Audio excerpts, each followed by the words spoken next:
Hey gang, want to get a video in before it rains. It rained most of yesterday, that's why I didn't make a video. I had to go to Depot on Marathon, and I was going to show you guys how that store is set up. But it poured, and then it poured the rest of the day on and off. So, but no, I'll show you how empty this place still is. Hasn't changed much. Right there's my camper and my truck. Like I said, there is more people leaving than there are showing up. Still hasn't changed much. So, and then right there's all the rain coming from the west, east, northeast. So I'm gonna get this in before it rains. One thing I've noticed here on this island, because like I said, I'm on Ohio Key. All this water, this key is very low lying. It's like about 3 foot off sea level, and it takes forever for this stuff to dry up.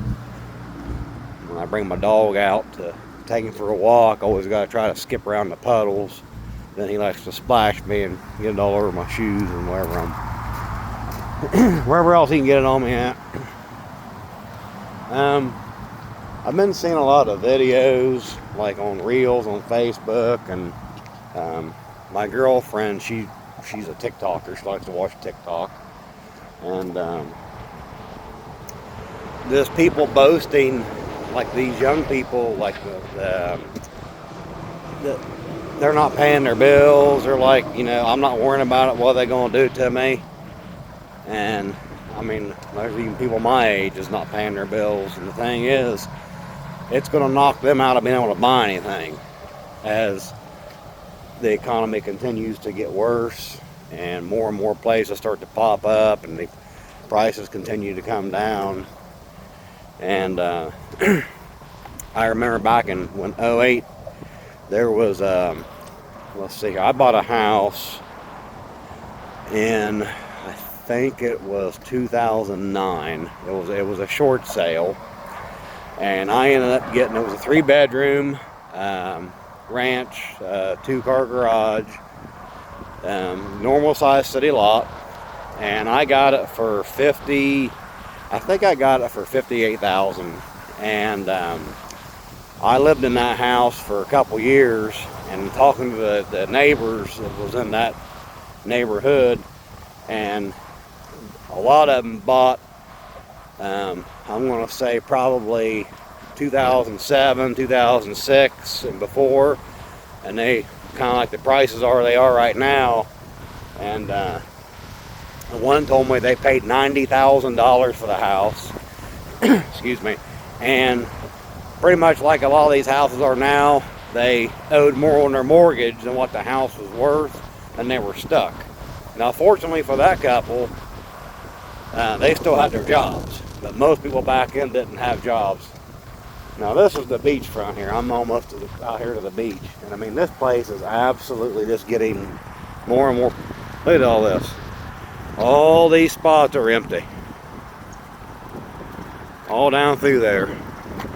And I noticed if I went on the other side of the park, way over there, let's see, I've walked.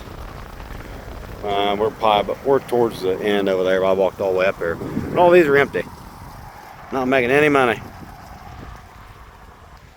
And like I was, but anyway, back to the houses. They had to literally stay in the house. I mean, there was no option for them to leave, because they would have had to bring money to the table just to get out of that house. But it was wild to see how many people that actually happened to, where they, because typically people stay in a house anywhere from 7 to 10 years, and some less. I mean, some might have to move for work, and some like to stay there longer. But let's say you want to, leave your house every 10 years, change houses. Well, in that case, I mean, they didn't have that option to do that. They were stuck there, because being upside down on a mortgage, you can't even refinance it because you, like I said, you owe more on the loan than what the house is worth. So refinance is not an option. The same with a vehicle.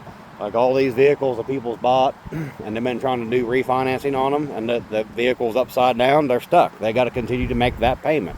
If you don't make that payment, then you wind up losing it. But there was I was going to tell you this little story.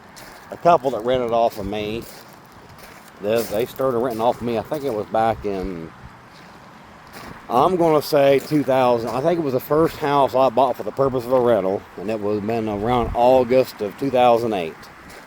Older couple. They were probably about my parents' age, and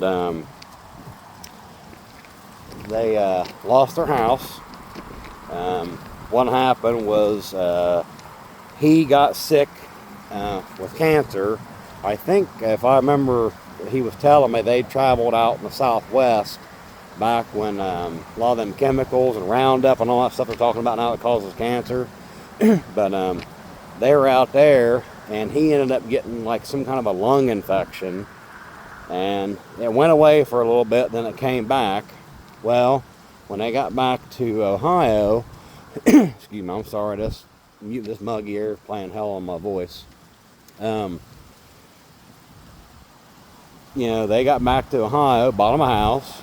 They've been young when they was first started doing this. So they, like I said, had them a house, had some kids, and then he started getting sick. When he came down with cancer, and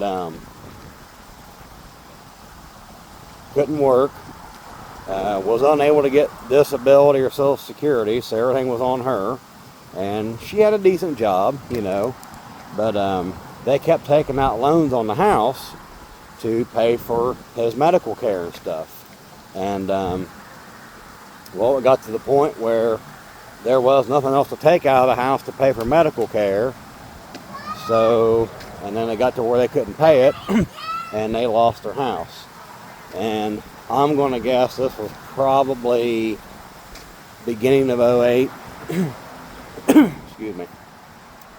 And well, they moved in one of my rentals, and they was there for 2 years. Excellent tenants. I mean, the house was always clean.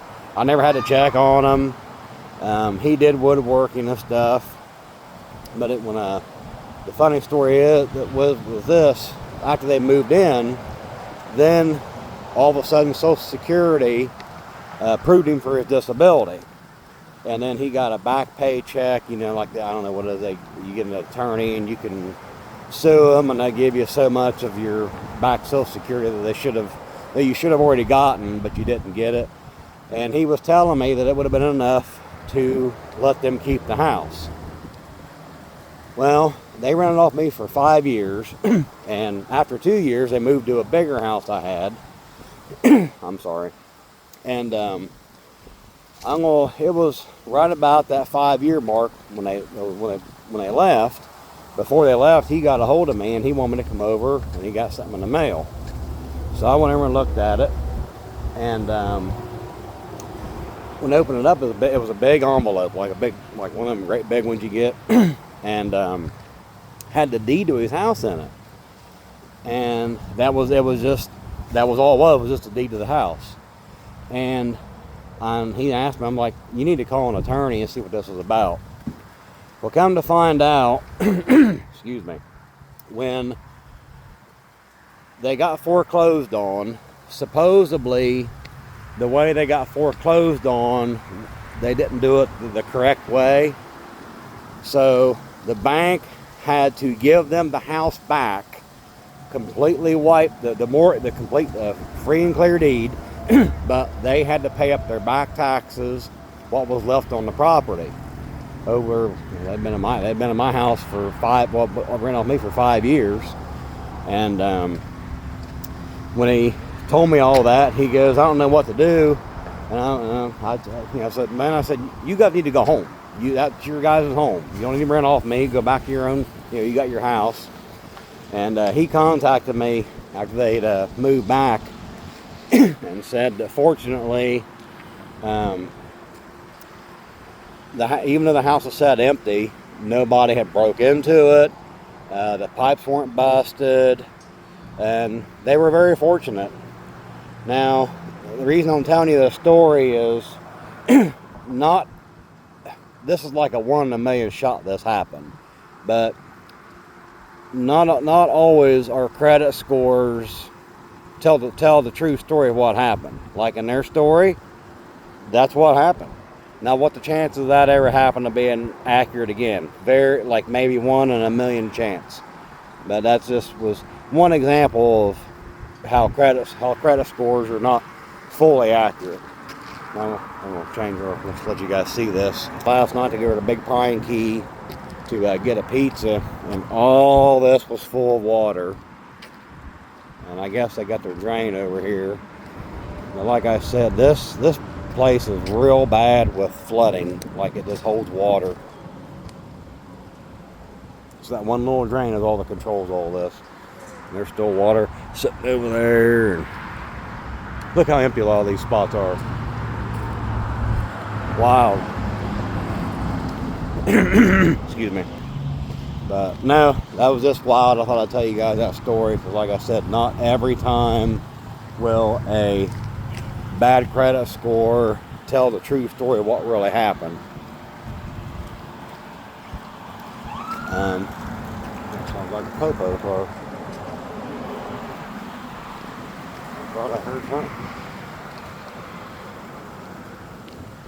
Yeah, well, that was the sheriff. Oh. It's funny.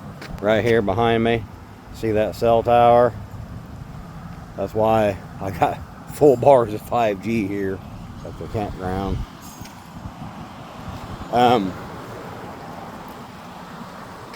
If you guys remember the hurricane that hit Bradenton, Sarasota, there about a year and a half ago. Well, no, what was it? A year and a half ago, I think, yeah. When I was at Mom's, Mom lives in Bradenton, and there are still a lot of places with tarps on them that's not been repaired, and it's been, over a year. And a lot of them didn't have insurance. A lot of them that did have it, like if you don't have the right policy, it won't cover certain things. But we're just kind of wild to see how many places is up there. Because I know in Mom's Park, where she got her one rental, there's one of them places the whole side of it was ripped off, and they got a for sale sign in it. Because most of them that are like that all got for sale signs, because they probably own them outright, but they don't have any money to get them fixed, so they're going to sell them as is. Now, I hate to cut you guys short, but I'm starting to feel some raindrops. We're starting to spit, and when it rains out here, it'll dump it for like a minute, 10 minutes, and it quits, and it starts back up again. So, thanks for watching, guys. Like, share the video if you like my content. I'll try to keep making these things as weather permits, and I'm able to get outside. Thanks for watching.